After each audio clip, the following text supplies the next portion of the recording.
سامنے کھڑے ہو گئے. غیر مسلم سے مسلم نے کہا تھا اگر تو چاہتا ہے کہ کس کا مذہب سچا ہے تو اپنی کتاب تو لے کر آ جا. میں لے کر آ جاتا ہوں, میں لے کر آ جاتا ہوں,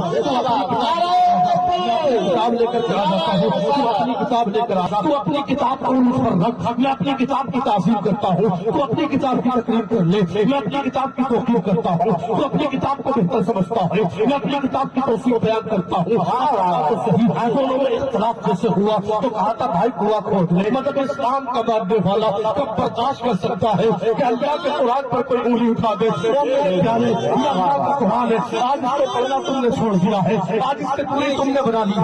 یونیورسٹی میں پڑھنے والے اللہ کے قرآن کو بھی پڑھ لیا کرو. اللہ چھوڑ دیا ہے, اللہ کے قرآن کو چھوڑنے کے بعد کامیابی کی طرف بھاگنے والوں کامیابی مل نہیں سکتی ہے. اس لیے کہ جہاں ساری کامیابی جا کر گھٹنے ٹیک دیتی ہے وہاں سے اللہ کے قرآن کی ابتدا ہوتی ہے. لگا دی گئی, کہا تھا اپنی کتاب لے کر کے تو کنویں میں گر جا. اللہ کے قرآن لے کر کے اپنے کنویں میں گرتا ہے.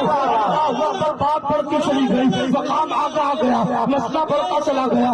سامنے غیر مسلم سوچنے لگا, ایک بہن کے لیے سوچنے لگا ایسی بات کر رہا ہے, اپنی کتاب لے کر کے جاؤں گا تو بھی چل جاؤں گا, تیرا قرآن لے کر کے جاؤں گا تو بھی چل جاؤں گا. آخرکار کہا تھا مسلمان نے بھائی تو چلا جا. پہلے کہا تھا میں نہیں جاؤں گا, جانا ہے تو تو چلا جا. آخرکار لڑائی ہو گئی, مسلمان جانے لگا کنویں کے اندر, وہ واپس لوٹنے لگا. کہا تھا مطلب اسلام کے ماننے والے نے اور مجاہد نے کہا تھا تو بھاگتا کدھر ہے, اور میرے یار آئی یاری تو نہیں بھاجا, بھاگ کدھر رہا ہے. اسے آواز دیتا ہے, اپنی طرف بلاتا ہے. وہ دیکھتا کیا ہے کہ وہ آگ میں اس کا دوست گر گیا, اس کے ہاتھ میں رب کا قرآن ہے.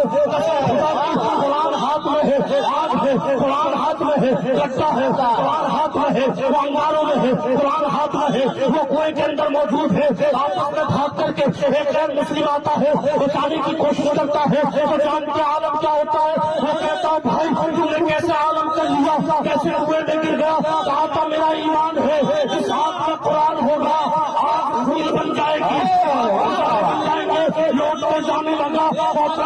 اب بتائیے گا جب دنیا کی آگ کو قرآن ختم کر سکتا ہے تو جہنم کی آگ کو بھی ختم کر سکتا ہے, ختم کر سکتا ہے. اپنا روشنی چاہتے ہو قرآن سکھاؤ, اپنا چاشی چاہتے ہو قرآن سکھاؤ, اپنا روشنی چاہتے ہو قرآن سکھاؤ, اپنا چاہتے ہو بندگی کرنا تو دنیا میں بندگی کرنا سیکھ لو. اور لوگوں جیسے ہی بھاگنے لگا, مذہب اسلام کے ماننے والوں نے کہا تھا یہ دستور دے دیا, یہ پیغام دے دیا, اور لوگوں تم بھی یاد رکھنا, زمانے والے یاد رکھنا, اور مسلمانوں مجھے یاد رکھنا, میرے ہاتھ میں رب کا قرآن ہے. کہا تھا گویا کہ اس نے زمانے کو دستور دیا تھا, یہ پیغام دیا تھا نہ گھبراؤ مسلمانوں, ابھی اسلام زندہ ہے, ابھی قرآن باقی ہے. وہ ظالم کیا سمجھتے ہیں جو اپنے دین میں ہنستے ہیں, ابھی تو کربلا کا آخری ہے.